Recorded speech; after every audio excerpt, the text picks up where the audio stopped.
I never stopped playing for South Africa because I wanted to. That's where I'm trying to say to you. After my 100, I played 100 test match in Pretoria. And then we get to Durban. We lost the game dismally. And then we get to the following game in Cape Town, which is the Boxing Day, the one day, the New Year's Day. Because we lost the game, and then I was the one who was dropped out of that team, out of that 11. And then I was never wear the green and gold again. Makhaya, did you ever have any kind of conversation with Cricket South Africa about officially retiring, or about, I mean, I just look at what has been done for other great legends of the game in South Africa and the kind of remembrances that are had for those players. And it's a decision that they make, and people prepare for that final test, and everybody knows, and there's all these beautiful video messages. I don't recall that for you. That was never the case. That was never done. You know, all of them, I watched them playing every single city in South Africa because they were retiring. I was never been given that opportunity as well. So my one was shut down immediately effect, because within the same month later, I lost my contract. From A+ to no contract in South Africa. Do you not think, though, that we should have more players of colour representing South Africa? Without a doubt. And then I think all of that, it has to start with the provincials. We have a lot of players of colour that they are on the pipeline. We have a lot of players of colour that they really, you know, are showing the signs of being good. And then they're showing the signs of they have the talent. So now the provincial is the one that they should be starting, you know, to nurse all of those cricketers instead of losing them, or instead of keeping them into the lower league, if you understand what I'm trying to say, so that there will be no issue when it comes to selection. So when it comes to selection now, you know exactly who are those players that actually have scored runs.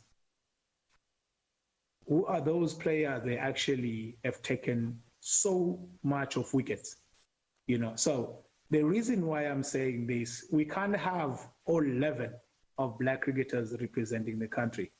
As long we have the talent that being nursed from the provincial's point of view. So whenever the selectors, they're looking for any player that can be either a batsman, if Quinton de Kock is injured, there's a black opener that scores hundreds. It shouldn't be an issue to call up that guy. Do you think it is an issue at the moment? Of course, it's still an issue, because there's certain names that you cannot take them out of the team, and then you can't replace those names with a player of color. That's where my issue is. Did you ever feel incredibly lonely in the team? You want me to be honest with you? I'd love you to. I was forever lonely, because the first thing that comes to loneliness is not to have someone knocking at your door and say, let's go for dinner. That's loneliness on its own. Where you will watch, you know, friends calling each other and then having plans right in front of you, and then you'll be skipped. And then they will go along by themselves.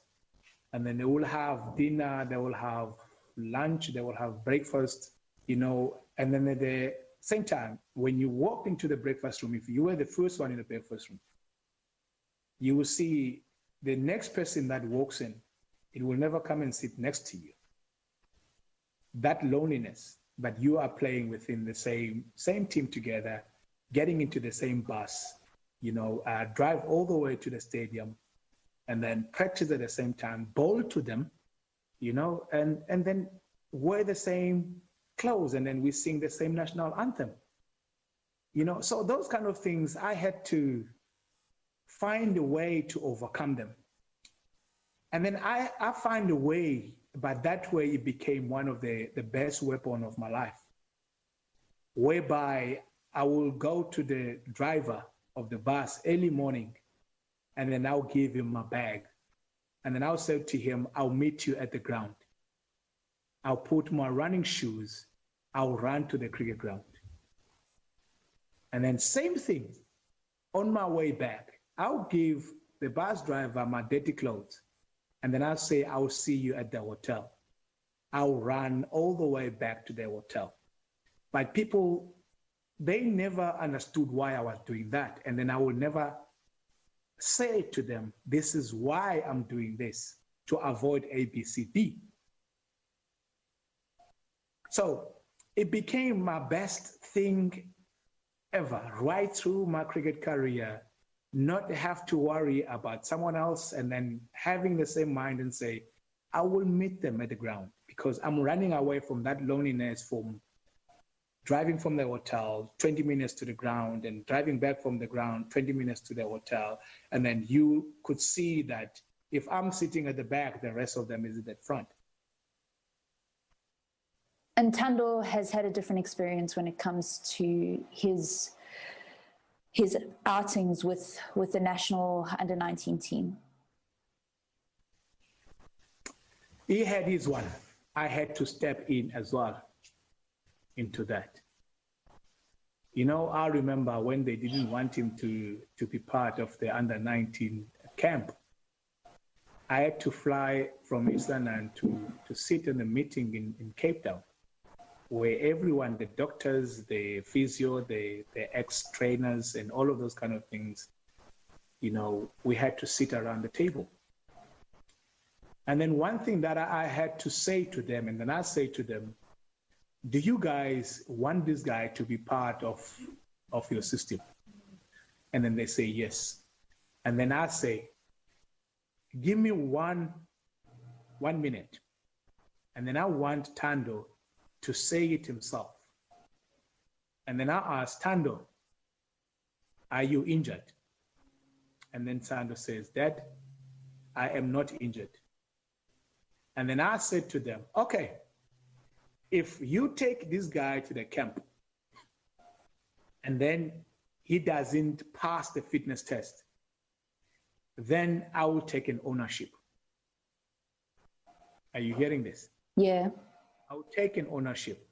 So that then, if the stress fracture that you guys claiming that he has becomes the problem, then it's my fault. Mm-hmm. But only one thing that I want you guys to do, give him a chance. Let him prove himself that he's fit enough, he's strong enough that he can be able to play for under-19. He played against West Indies. He destroyed West Indies under-19 by himself. They call up me and say, which Sangoma did you go to?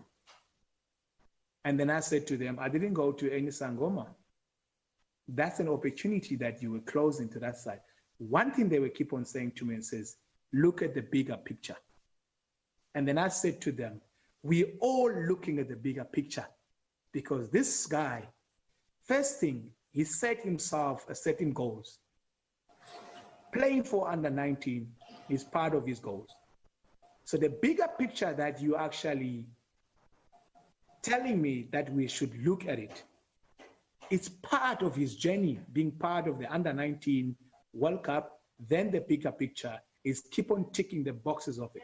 So if you're gonna say to me, let's look at the bigger picture, then I'm willing to take an ownership if he gets injured while he's trying to get his journey into the right direction.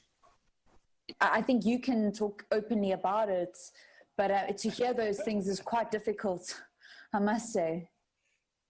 No, it's for me and you, it could be the whole day, you know, if I'm saying, but, you know, those are the kind of things that we thought, you know, as players, that we will go to the grave with them, you know, we go 6 feet under with, you know, even though they were painful, but at the same time, you can't run around and telling people about what has happened to you, because You know, there was that say that he's a sore loser. He didn't appreciate, you know, what was given to him. You know, so the little things that they goes to our heads at the same time, you know, those are the kind of things that they're really destroying the young fellows that they're coming after. Because we don't really want, you know, to really scare them of what life is coming, you know, ahead of them. Are you grateful then for the Black Lives Matter, that it's given you an opportunity to speak about some of these things that you thought you were going to go to the grave with? It could never come at the right time. I think this is the right moment, the right time. We're still young. We are able to sit down with our own kids and we are able to reach to them, you know, than, you know, waiting until you are 65 and that's when you're going to tell your grandchildren, this is what we used to do. And then, you know, running around and taking fifers and 10fers, giving high fives and all kind of things. It's a joyful of the pain that you've gone through. It's a joyful of things that you wish that whatever that you were doing, it was collectively, happily with everyone that they were surrounded you. Not only that moment that they are happy for you, and then when team loses, you'll be the one that get fingers pointing at.